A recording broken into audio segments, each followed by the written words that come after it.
بسم اللہ الرحمن الرحیم۔ السلام علیکم بچوں، کیسے ہیں آپ سب؟ امید ہے آپ سب خیر خیریت سے ہوں گے۔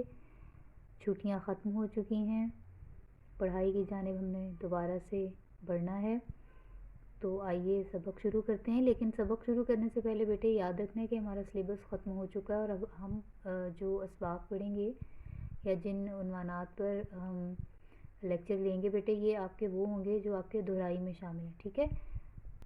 تو دہرائی کا جو آج کا ہمارا موضوع ہے وہ ہے علم بیان کی اقسام، اور علم بیان کی جو 4 اقسام ہیں اس میں سے ایک جو قسم جس کے اوپر آج ہم گفتگو کریں گے اور جسے سمجھیں گے وہ ہے کنایا۔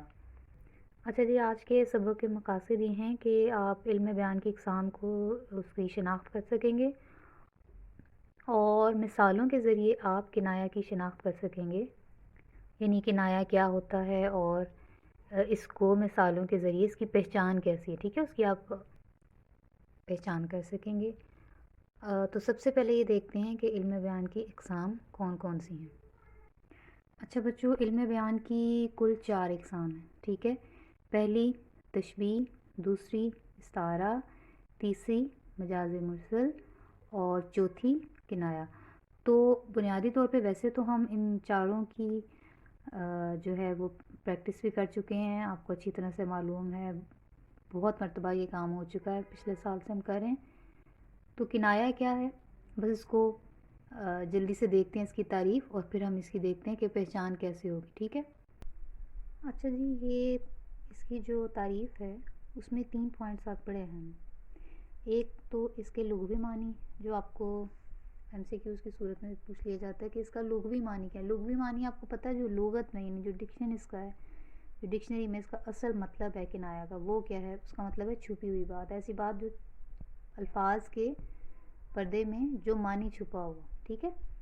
اصطلاحی مفہوم یہ ہوتا ہے بیٹے کہ اس لفظ کو ہم کن معنوں میں استعمال کرتے ہیں، ٹھیک ہے۔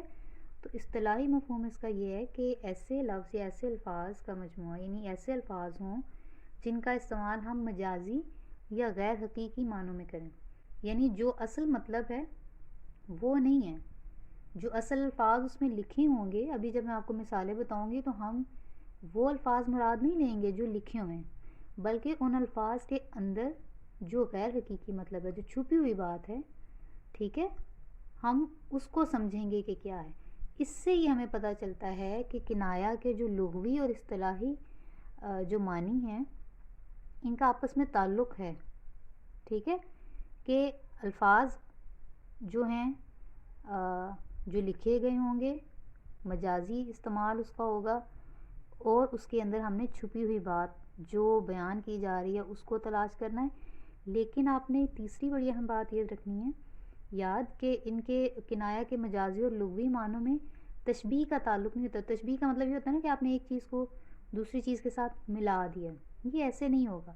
ان کا آپس میں لغوی اور مجازی معنوں کا تعلق کیسا ہوگا، اب میں آپ کو اس کی چند مثالیں بتاتی ہوں، پھر آپ نے اس میں سے تلاش کرنا ہے کہ کنایا کیا ہوتا ہے اور وہ چھپی ہوئی بات کیا ہوگی، ٹھیک ہے۔ اب پہلی مثال کیا ہے، اس کو کالے نے کاٹا، ٹھیک ہے۔ اب یہ غیر حقیقی معنی میں، ٹھیک ہے، یہ لفظ استعمال ہو رہے ہیں کیونکہ اصل میں کالا تو کچھ نہیں ہے نا، اب غیر حقیقی معنی کے ہیں کالے کے، سانپ، ٹھیک ہے۔ کہنا کیا ہے کہ اس کو سانپ نے کاٹا، لیکن اب چھپی ہوئی کیا بات تھی اس میں، کنایا کیا ہوگا بیٹے، کالے کا۔ آپ نے بھی دیکھا نا کہ آپ نے چھپی ہوئی بات پہچاننی ہے، اور کالے میں اور سانپ میں کیا مشترک ہے کہ کالے سے مراد کیا ہوگی، سانپ۔ تو یہ آپس میں ان کا لغوی اور اصطلاحی جو تعلق ہے نا وہ یہ ہے۔ اگر آپ کو پیپر میں دیکھیں نا یہ سوال آتا تو آپ نے پہلے اس کی تعریف لکھنی ہے، پھر آپ نے اس کی مثال لکھنی ہے، اپنی مرضی سے آپ کوئی سی بھی مثال دے سکتے ہیں، جیسے اس کو کالے نے کاٹا، پھر آپ کیا کریں گے، پھر آپ اس لفظ کو جو کنایا ہے اس کو انڈر لائن کریں گے، اور آپ یہ وضاحت کریں گے کہ یہاں پر کالا سانپ کا کنایا ہے، ٹھیک ہے۔ اب اسی طرح سے ہم اس کی کچھ اور مثالیں دیکھتے ہیں۔ اچھا جی، یہ مثالیں دیکھیں۔ مثال نمبر 2 ہے، بیٹے کو عرصے بعد دیکھ کر ماں کا کلیجہ ٹھنڈا ہوا۔ اب آپ دیکھیں کلیجہ تو ٹھنڈا نہیں نا ہوتا، کلیجہ مطلب جگر۔ اب یہ غیر حقیقی معنوں میں آپ کو بتایا نا کہ ایسے الفاظ کا مجموعہ جو غیر حقیقی معنوں کے لیے، کہ اصل میں اس کا وہ مطلب نہیں ہوتا جو لکھا ہوتا ہے، اور اس کا جو چھپا ہوا مطلب ہے جو کنایا کیا ہے، ماں کا کلیجہ ٹھنڈا ہونا، کلیجہ ٹھنڈا ہونا مطلب خوشی اور راحت کا کنایا ہے کہ ماں کو سکون ملا ہے، ٹھیک ہو گیا. پھر مثال ہے اپنے سفید بالوں کا کچھ خیال کرو. اب سفید بالوں کا کیا خیال کرنا ہے؟ سفید بالوں والا اس کو کہا جاتا ہے جس کو کہتے ہیں کہ اپنی عمر کا لحاظ کرو، اپنے بڑھاپے کا کچھ خیال کرو. تو یہ بڑھاپے کے لیے کنایا ہوتا ہے. اس کے بعد پھر مثال ہے بیٹے، جب سے چولہا ٹھنڈا ہوا کسی رشتہ دار نے خبر نہ لی. چولہا ٹھنڈا ہونے کا مطلب کیا ہے؟ اب یہ غیر حقیقی معنی ہے.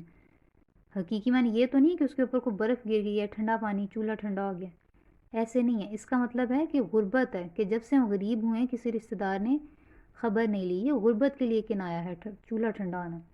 پھر وہ بڑا تنگ دل ہے. تنگ دل تو مطلب کیا؟ دل تنگ ہو جانا نہیں نہ ہوتا ایسے. تو یہ کیا ہے؟ غیر حقیقی معنی ہے. یعنی اصلی حقیقت میں ایسے نہیں ہوتا جس طرح کی مثالیں ہوتی ہیں، لیکن اس کا چھپا ہوا مطلب کیا ہے کہ وہ کنجوس آدمی کے لیے کنایا ہے تنگ دل ہونا. جیسے لکھ دیا جائے وہ بڑا سنگ دل ہے، پتھر دل. اب دل تو پتھر کا نہیں ہوتا نا، غیر حقیقی معنی ہے، لیکن کنایا کیا ہوگا؟ ظالم آدمی. ٹھیک ہے. تو یہ اس کی چند مثالیں تھیں. امید ہے آپ کو بیٹے سمجھ آ گئی ہوگی. بہت آسان ہے. اچھا، یہ جو گھر کا کام آپ نوٹ کر لیں. کنایا جو ہے آپ کی جو درسی کتاب ہے، اس میں جو غالب کی آپ کی غزل ہے اس کی مشق کے آخر میں دیا گیا ہے. اس میں اس کی تعریف بھی لکھی ہوئی ہے، اس کی مثالیں بھی موجود ہیں. آپ نے اس کی تعریف یاد بھی کرنی ہے، لکھنی ہے، اور اس کی مثالیں بھی یاد کر کے آپ نے لکھنی ہے. اور گھر کا آپ کا کام یہ ہے کہ آپ نے کنایا کی تعریف نہیں بیٹے، تعریفیں نہیں، تعریف. آپ نے اس کی تعریف مثالیں دے کر واضح کرنی ہے، اور اپنا کام مجھے ان باکس کر دینا ہے. اپنا بہت سارا خیال رکھیے گا بیٹا. فی امان اللہ. اللہ حافظ.